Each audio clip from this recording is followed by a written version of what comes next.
This is a reading from the poem of the Man God by Maria Valtorta,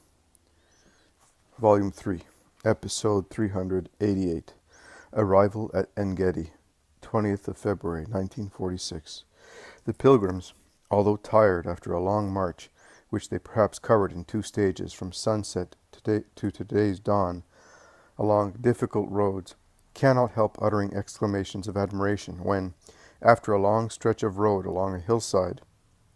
which sparkles like diamonds in the early morning sunshine, they encounter the full view of the Dead Sea displayed before them from shore to shore. The western side has a narrow plain between the sea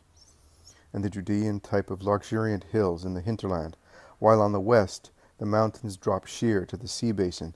One gets the impression that the ground, in a frightful telluric catastrophe, slid down with a clean cut, leaving crevices vertical to the lake, from which torrents descend, more or less rich in waters,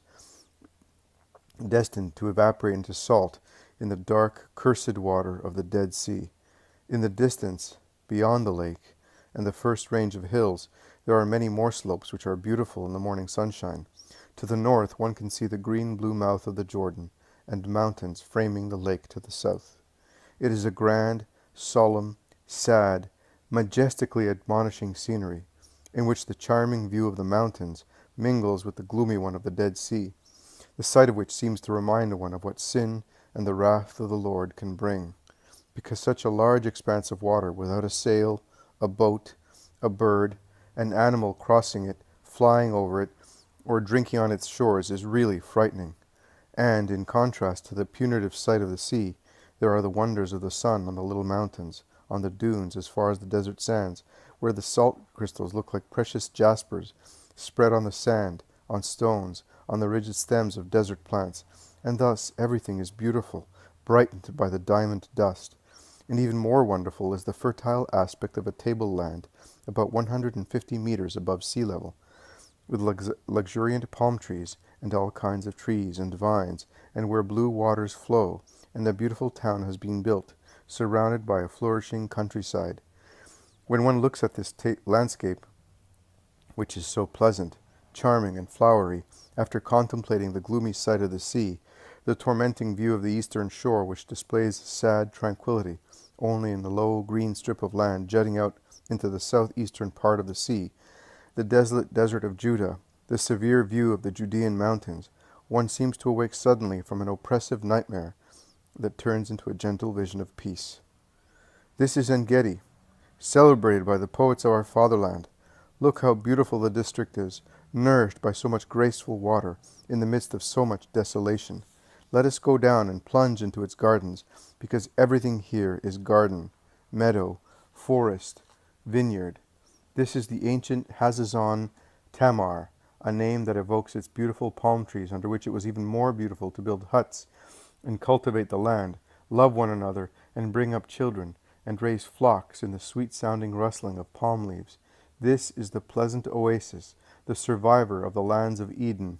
punished by God, surrounded like a pearl in a bezel by paths accessible only to goats and roe deer, as is written in the Book of Kings.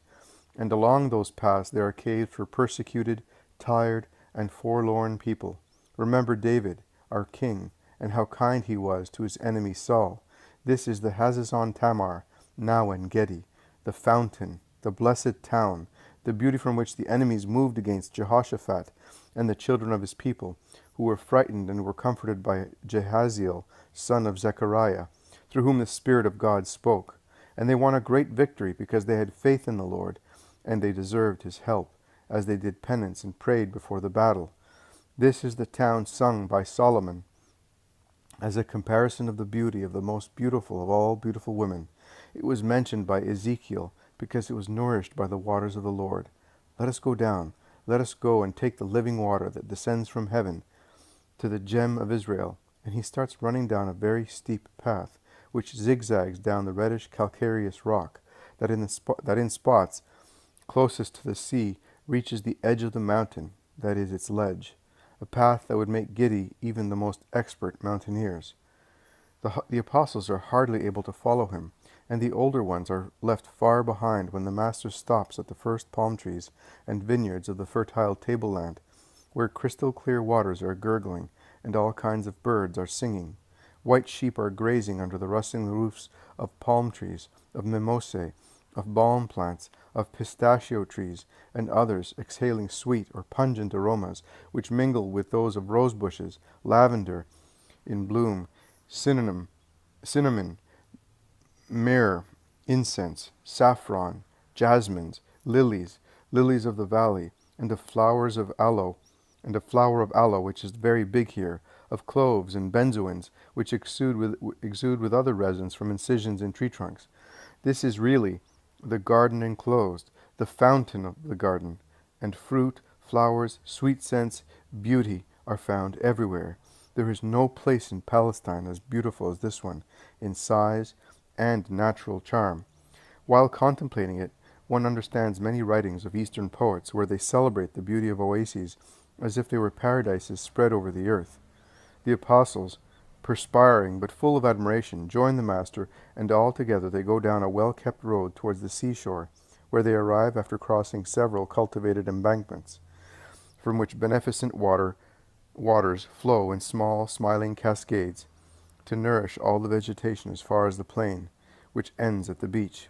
Halfway down the hillside, they enter the white town, among rustling palm trees and sweet-smelling rose bushes and thousands of flowers of its garden, and they look for lodgings in the name of God at the first houses, and the houses, as gentle as nature, open without any hesitation, while their inhabitants ask, "Who is the prophet who looks like Solomon, dressed in linen and beaming with beauty?"